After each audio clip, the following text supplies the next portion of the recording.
Hello, my name is Ben. I'm 24, and until 3 weeks ago, I had a decent job at a digital marketing firm in New York, a girlfriend who said she loved me, and a tiny apartment with a view of a brick wall. Then, in the span of one Thursday, I got laid off, came home to find her packing, and watched the life I thought I was building fold up like a cheap lawn chair. I did what any self respecting adult does. I threw what I could into two duffels and took the first flight back to Santa Rosa, California to crash with my mom in the same quiet cul de sac where I grew up. The house hadn't changed. Same pale blue siding, same creaky porch step, same smell of lemon polish my mom uses on everything. I told myself it was temporary just until I figured out the next move. But temporary has a way of stretching when you're sleeping in your childhood bedroom under a faded poster of the Golden State Warriors. It was a Thursday afternoon, the kind where the sky can't decide if it wants to rain or just threaten. Gray clouds hung low, pressing heat into the air. I was sprawled on the couch scrolling job listings I had no energy to apply for when Mom appeared in the doorway holding a plate of oatmeal cookies like a peace offering. "Ben, honey, could you do me a favor?" she asked, already knowing the answer. "Mrs. Larson next door. Samantha, her kitchen lights keep flickering. Her usual guy is out of town, and I told her you're handy with that sort of thing." I groaned. "Mom, I fix websites, not wiring." "You fixed the garage outlet when you were 16?" she said, setting the cookies on the coffee table. "Please, it'll take 10 minutes, and she's been so sweet since your dad passed." Guilt is a hell of a motivator. I grabbed my toolbox from the garage, mostly screwdrivers and a multimeter I hadn't touched since high school, and trudged across the lawn. The rain started as I reached her porch, a soft patter that turned the air thick with the smell of wet asphalt and jasmine from her flower beds. I rang the bell. Waited. The door opened and I forgot how to breathe for a second. She wasn't what I expected. Samantha Larson looked maybe early 40s, though later I'd learned she was 42. Her hair was a deep chestnut brown pulled into a loose knot that let a few strands frame her face. She wore a plain white t-shirt and faded jeans barefoot. And there was something about the way she stood, shoulders relaxed, head tilted slightly, that made the doorway feel smaller. Her eyes were the color of storm clouds right before they break, and they locked on mine with a quiet intensity that pinned me in place. "Hi," she said, voice low and a little husky, like she'd been singing along to something soft. "You must be Ben. Your mom said you'd save me from the dark ages." I managed to nod. "Yeah." Lights flickering in the kitchen. "Come on in." I stepped inside, wiping my shoes on the mat. The house smelled like cinnamon and baked apples. Someone had been making pie. The living room was tidy, but lived in a stack of paperbacks on the coffee table. A throw blanket draped over the arm of the couch framed photos of a teenage girl with Samantha's eyes smiling from a hiking trail. Rain tapped harder against the windows. She led me to the kitchen where a single bulb over the island blinked like it was trying to send Morse code. I set my toolbox on the counter and opened the panel beneath the sink. The wiring looked old but not dangerous, just a loose connection probably. I tightened the screws, tested the switch. The light steadied. "Should be good," I said, closing the panel. "Might want an electrician to update the whole box eventually, but this'll hold." When I stood and turned, she was closer than I expected, holding 2 mugs of tea. Steam curled between us. She offered one. "Chamomile," she said. "Figured you earned it for house calls in the rain." I took the mug. Our fingers brushed hers, warm minds still cool from the metal tools. Neither of us moved away. The kitchen was small, all warm wood and soft light. A pie cooled on the stovetop. The scent of apples and nutmeg filled the air. Outside, thunder rumbled like a warning. She leaned against the counter, watching me with that same unhurried gaze. "You look like your mom," she said. "Same eyes." I laughed, awkward. I get that a lot. Silence settled, not uncomfortable but heavy like the storm pressing against the windows. I sipped the tea. It was perfect honey, a hint of lemon. I hadn't realized how cold I was until the warmth spread through my chest. She set her mug down and folded her arms, studying me. "Ben, do you ever look at someone and think, we should have met at a different time?" The question hit like a punch I didn't see coming. My pulse kicked up. "What do you mean?" She didn't blink. "I don't know. Just something about the way you walked in here. like you belong in a different chapter. Her hand rested on the counter inches from mine. I could see the faint lines at the corners of her eyes the way her t-shirt clung slightly where the rain had splashed her shoulder. The flickering light was gone, but the room still felt charged like the air before lightning. I opened my mouth to answer something clever, something safe, but nothing came. Because she was right.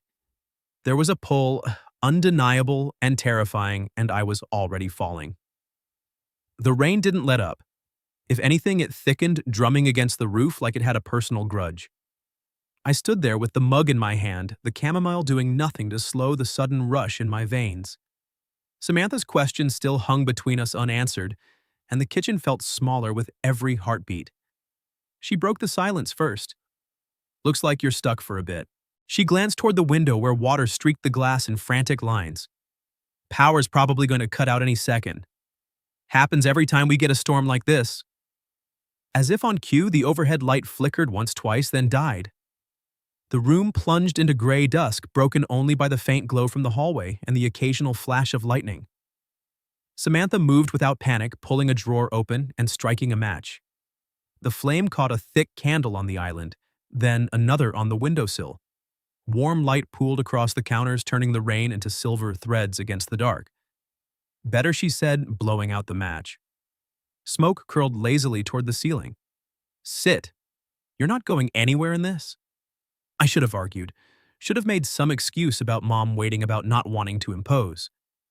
Instead, I set the mug down and pulled out one of the stools. The wood was cool under my palms. She took the seat across from me, legs crossed candlelight, catching the faint freckles across her nose I hadn't noticed before. We drank in silence for a minute, the storm filling the space between words. Then she spoke softer now, like the dark gave her permission. 6 years ago, I was still married. Thought I had it all figured out. House husband, daughter who called every Sunday. She traced the rim of her mug with one finger. Turns out he had a different plan. Left the day after our 20th anniversary. Said he needed to find himself. Found her in Portland, apparently. Her laugh was small, more exhale than sound. I kept the house, kept the dog, kept the pie recipe he hated. Lost the rest. I didn't know what to say. Sorry felt useless. So I just listened. Emily, my daughter, she's 20 now, sophomore at UC Davis. Comes home for breaks, but it's not the same. House is too quiet. I work from home, freelance graphic design. Days blur together. She looked up, eyes reflecting the candle flame. Some nights I talk to the dog just to hear a voice. Thunder rolled again closer. The candle flickered but held. I set my mug down. "I get quiet," I said. New York was loud, but I was still alone. Girlfriend X worked late, partied later. I'd come home to an empty apartment and pretend it was fine. Then one day she told me it wasn't pretend for her anymore. Packed while I was at the office. Samantha nodded like she understood the particular ache of being left behind. "So you came home. Mom's couch was free." Another silence, but warmer now. Shared wreckage has a way of doing that. She reached for the box of matches again, lit a third candle on the table between us. The extra light made the shadows dance across her face. "When the power goes out, the whole block loses it. Could be hours. You're welcome to the couch if you want to wait it out."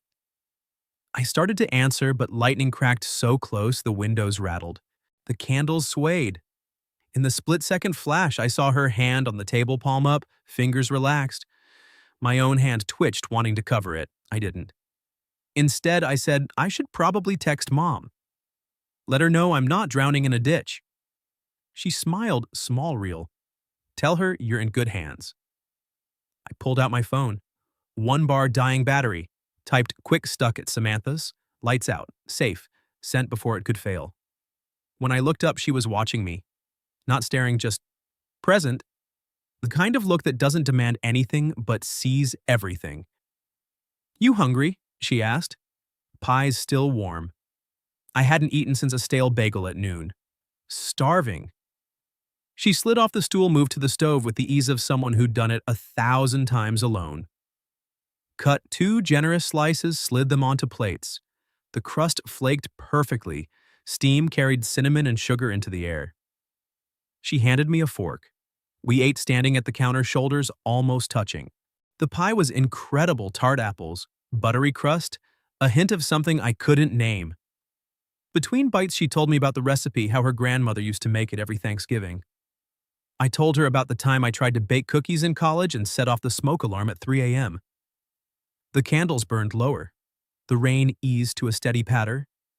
Somewhere in the middle of a story about her daughter's first attempt at driving, Samantha reached past me for the napkin holder. Her arm brushed mine skin against skin, and neither of us moved away. The contact lasted maybe 3 seconds, but it felt like a minute.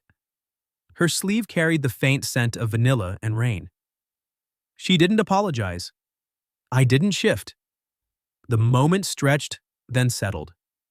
When the plates were empty, she rinsed them in the sink, movement slow and deliberate. I dried with the towel she handed me without looking. Our fingers brushed again, this time deliberate, a quiet acknowledgement. The power stayed out. The storm softened to a whisper, and still neither of us suggested I leave. The candles had burned halfway down, wax pooling in soft rings on the saucers. The kitchen clock ticked past 9, but time felt irrelevant, like the storm had paused the world outside Samantha's windows. The pie plate sat clean in the drainer, and the only light came from the 3 flames and the occasional blue-white flash of lightning that turned the room stark for a heartbeat. Samantha wiped her hands on a dish towel, then looked at the hallway. "Couch is yours if you want it.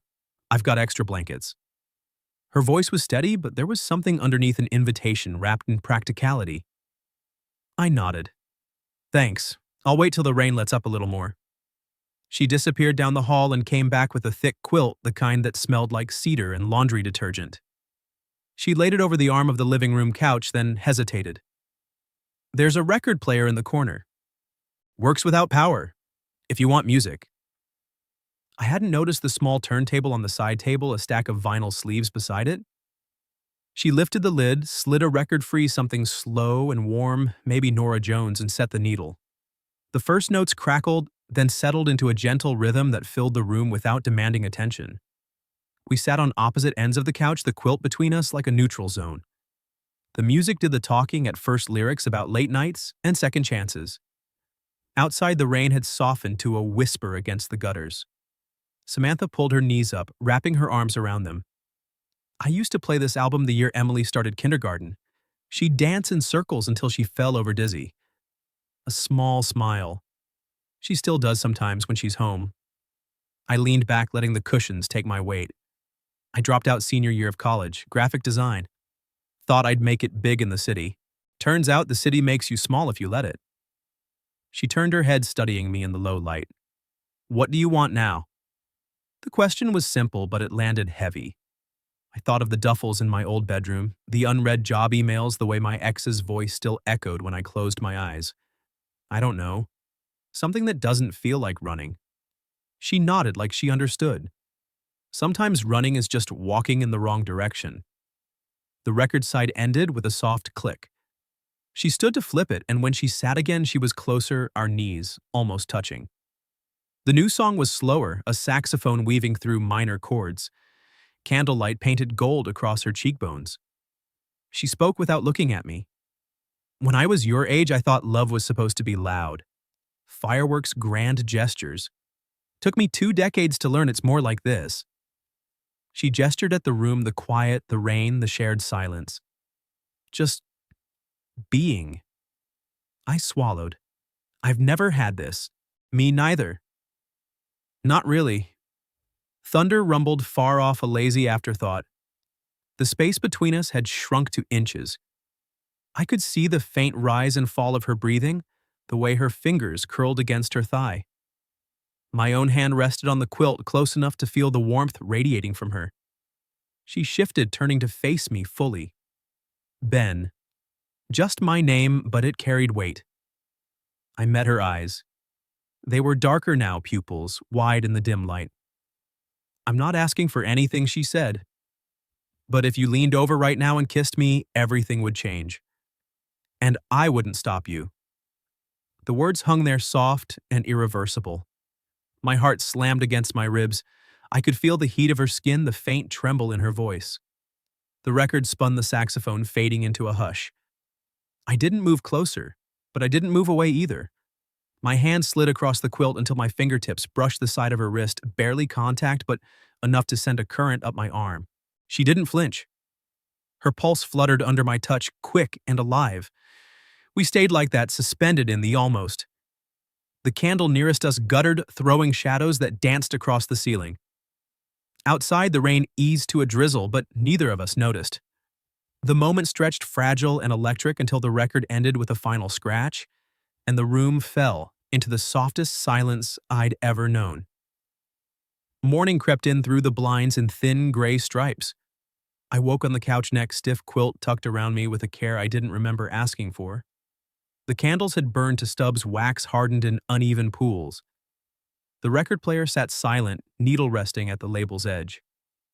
Samantha's scent Vanilla Rain, something faintly floral, lingered on the pillow she'd slipped under my head. The house was quiet except for the low hum of the refrigerator kicking back on. Power had returned sometime in the night. I sat up slowly, rubbing my eyes. My phone lay on the coffee table screen, dark battery dead. For a moment, I just listened, water dripping from the gutters, a distant car starting the soft clink of a spoon against ceramic somewhere deeper in the house. I folded the quilt, set it neatly on the armrest, and padded toward the kitchen. Samantha stood at the stove back to me, stirring something in a small pot. She wore an oversized gray sweatshirt, now sleeves pushed to the elbows, hair loose, and still damp from a shower. The morning light caught the steam rising from the pan, oatmeal, cinnamon, maybe raisins. She didn't turn when my footsteps reached the tile, but her shoulders lifted in a small breath. Coffee's on the counter, she said, voice quieter than last night. Mugs are in the cabinet above. I poured a cup black and leaned against the opposite counter. The silence between us wasn't the easy kind from the storm. It carried weight, like we'd both woken up on opposite sides of a line we hadn't meant to draw. She plated the oatmeal, slid one toward me without meeting my eyes. We ate standing up, spoons scraping ceramic. The sweetness of raisins cut through the tension, but only barely. I set my bowl in the sink first. The faucet ran cold over my hands. Samantha. She turned the water off, gripped the edge of the counter. We don't have to talk about it. I do. I dried my hands on a towel, stepped closer. If I'd kissed you last night, what would you have done? She faced me then, arms crossed tight. The morning light was unforgiving. I saw the faint shadows under her eyes, the way her mouth pressed into a line before she spoke. I wouldn't have stopped you, she said, and I'd hate myself for it every day after. The words landed like a slap and a caress at once. I took another step. I'm not a kid. I know what I felt, what I still feel. She shook her head, not in denial but in sorrow. You're 24, Ben. You're supposed to be figuring out who you are, not tying yourself to someone else's wreckage. I come with a daughter, a mortgage, 20 years of mistakes. That's not a detour, it's a dead end. It doesn't feel like a dead end. My voice came out rougher than I meant. It feels like the first real thing in months. Her eyes softened, but she didn't move closer. Feelings don't pick the right people. They just pick the right moment to ruin them. I wanted to argue, to say age was just a number, that wreckage could be rebuilt. But the truth sat heavy between us. She was protecting me from herself as much as from the fallout. I saw it in the way her fingers worried the sleeve of her sweatshirt, in the careful distance she kept. The clock on the wall ticked toward 8. Outside, the street glistened puddles reflecting a pale sky. I set the towel down. I should go. She nodded once, quick, like she'd been bracing for it. At the door, I paused with my hand on the knob.